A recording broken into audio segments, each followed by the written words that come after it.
আসসালামু আলাইকুম, কেমন আছেন সবাই? আশা করি ভালো আছেন। আলহামদুলিল্লাহ, আপনাদের দোয়া আমিও ভালো আছি।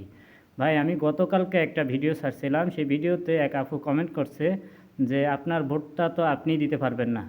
আমি জানি আমি দিতে পারবো না, কারণ আমার বাড়ি হয়েছে ভোলা, আর শওকত ভাইয়ের বাড়ি হয়েছে নোয়াখালী 5 আসনে। আমি এই জন্য ভিডিও বানাইছি যে আমারে যারা ফলো করে, আমার যে ফলোয়ার ভাই বোনরা আছে নোয়াখালী 5 আসনের, যদি আমার এই ভিডিও দেখে অন্তত যদি একটা ভোট দিয়ে হইলো এই শওকত ভাইকে একটু সহায়তা করে। শওকত ভাই যদি এই জিতা, একটা ভোটের কারণে অনেক সময় মানুষ ঠকে যায়, যদি ভোটে জিতা যদি সংসদে যায়, আর সংসদে যায় যদি আমাদের মতন যারা প্রবাসীতে কাজ করে, বিদেশে কাজ করে, তাদের প্রতিনিধি যদি একটু কথা বলে, তাদের যদি উপকার হয়, তাহলে মনে করুন যে জীবনে একটু ভালো কাজ করছি। বা সে যদি একটা বেসরকারি হাসপাতাল করে, সেখানে মানুষ পচে যাওয়া মানুষগুলো যদি একটু চিকিৎসা দেয়, তাও তো মনে করুন যে না, জীবনে একটা ভালো কাজ করছি।